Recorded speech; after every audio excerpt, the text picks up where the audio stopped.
Boundaries are not attitude, they are alignment. Hello, and welcome back to the Dear Ones podcast. My name is Dwani, and I'm here with a series of 11 episodes where we learn how to navigate from our older version to our newer version, but together. Let me start by telling you the truth. If you've never had boundaries before, then building them will seem unnatural. It won't be empowering, it won't be glamorous, it won't be spiritual, but it will just be something a little uncomfortable. Because you're not just changing your behavior, but you're changing your entire identity. You're going from, I tolerate this, I will adjust, I'm okay, to, this doesn't work for me. But what this will do is that it will shake up your nervous system because your body is used to believing that keeping peace is equal to staying safe. Overgiving means being overloved, and adjusting yourself means that you'll be chosen. So when you decide to stop adjusting, your system feels like you're in danger. But you're not in danger. You're in transition. Self-respect is not something that you have, but rather it's something that you practice. Confidence in yourself builds your self-esteem. And when you practice self-esteem consistently, that builds your self-respect. And self-respect is discipline. It's honoring your standards even when your emotion wants validation. It is choosing long-term alignment instead of short-term approval. It is choosing discomfort now to avoid the regret later. Boundaries are not something that you announce, but it's something that you embody. Okay, so now that you are aware that you need to have some boundaries, how will you have them overnight? You can't just go from silence to explosion. And I think that's the mistake that a lot of us make. We go from I never speak up to I'm cutting everyone off. Defensive. But boundaries are not built like that. They are built with repetition. Just start small. Reply later instead of instantly. End a call when you feel drained. Instead of overcommitting, say that I'll get back to you later. Or try saying I'm not available tonight without over-explaining yourself. And remember, boundaries are not walls. Boundaries are just adjustments made in access. Access to you, your energy, to your precious self. It's not you're blocked. You've no access to me. No. It's you don't have a 24/7 access to me. Now, just when you start setting those boundaries, the people who benefited from you not having those boundaries will react. Suddenly they will feel like, oh, you've changed. Why are you so distant? You have attitude now. And this is where most of us give up our boundaries again. If someone calls your boundaries attitude, it means that they were way too comfortable with you not having those boundaries.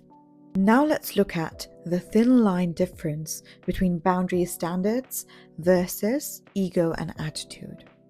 When ego says, I'm better than you, standards and boundaries say, I'm not available for this. Ego is reactive, but boundaries are regulated.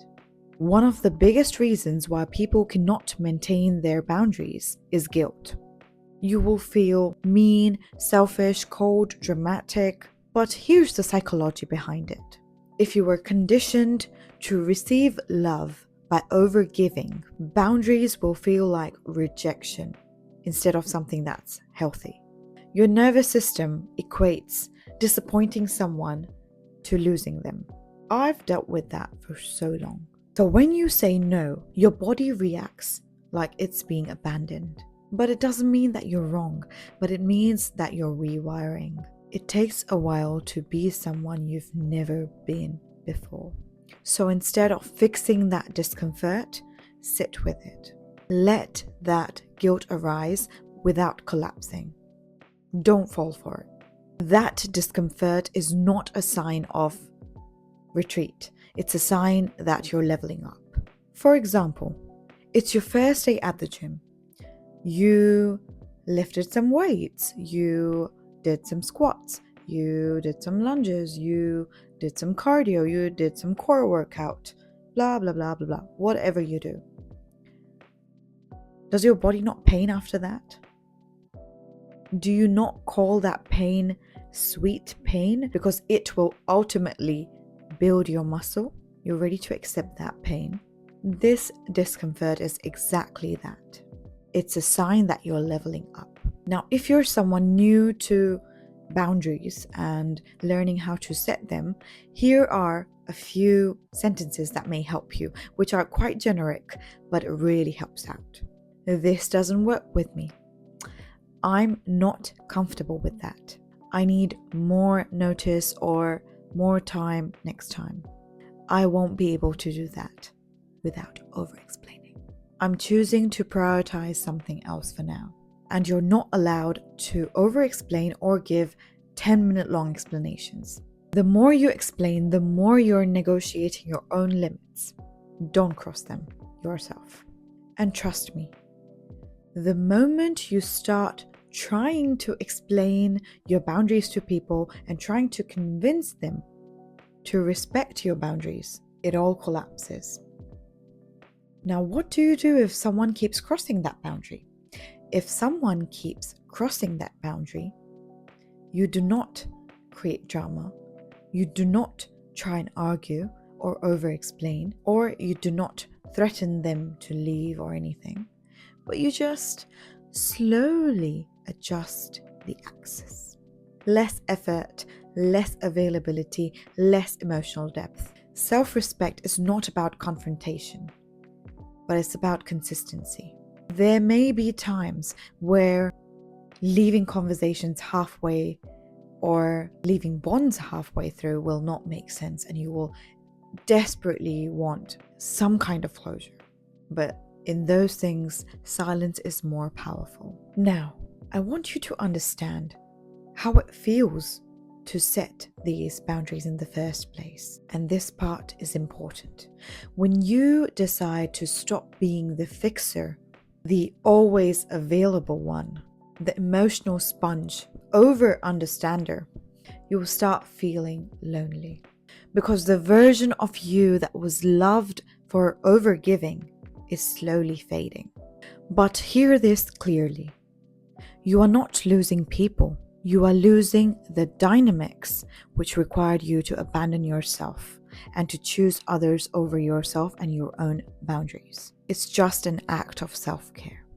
Here are some do's and don'ts of self-respect from my own experience which helped me navigate through this. Do's. Number 1. Pause before reacting. There may be many times when someone gets on your nerves and you really just immediately want to react. But take a pause before that. Don't let anyone have that power to get a reaction out of you. Number 2, protect your time like currency. You are so precious. You have no right to just be available for anyone and everyone around you to have access to you and your time. Number 3, observe patterns over words. When you see someone breaking a boundary again and again and again, actions speak louder than words. So stop giving those chances and take your power back. Number 4, choose calm over chaos. We don't entertain drama. We want our mental peace, and that comes with keeping a distance and having our boundaries up. Number 5, mean what you say. This one will really help you build self-esteem and confidence, which then consistently will build your self-respect. If you keep showing up when you've promised yourself, you've taken a decision, you've decided that you're going to do something, show up for yourself. Mean it when you say it. Do it. It will create proof for you to trust yourself more and to keep up with that respect from within. And now the don'ts. Number 1, don't over-explain your boundaries. I know you may feel like, well, it's okay to over-explain if it's someone close to you or if it's a friend. Yes, explaining is okay once or twice, but if you're over-explaining the same thing again and again, it's not worth it anymore. Number 2, apologizing for needing space. You are a beautiful human being and you deserve the world as much as everyone else does. And you are allowed to exist loudly. So take that space. You don't have to be sorry for protecting yourself or taking some time off. Number 3, trying to negotiate the non-negotiables. Your boundaries are not a shop where someone can just come in and bargain. It's not allowed. What are you going to do? Undersell yourself? Number 4, do not set boundaries that you will not follow. Setting boundaries may seem tempting right now, but don't set it too high or don't set it in a way that you may not be able to follow it. Your self-respect grows the moment your self-trust grows. After a point, your mind and body will stop believing you as well, because you said that you will do something, but you didn't. You didn't show up for yourself. And it has no choice but to stop trusting you. Now, here are a couple of tips that may help you to set those boundaries and to help you keep up with them when you're slipping away. Number 1, the accessibility filter. You get to decide who gets how much access to your energy and time. Number 2, the future self-check. The next time you find yourself trying to make a decision between choosing your boundary or convincing or pleasing someone, ask yourself, what would your future self do in this situation? Whatever answer you get, you follow. Number 3, the 24-hour rule. Until and unless it's a life and death situation, try and reply to messages within 24 hours, not instantly. That way, you're taking away the decision-making power from your emotional self in the moment. Number 4, the energy audit. And this is my favorite one. Make a list of people who drain your energy and make a list of people who help you to regulate that energy. The goal here is to feel calm, not chaotic.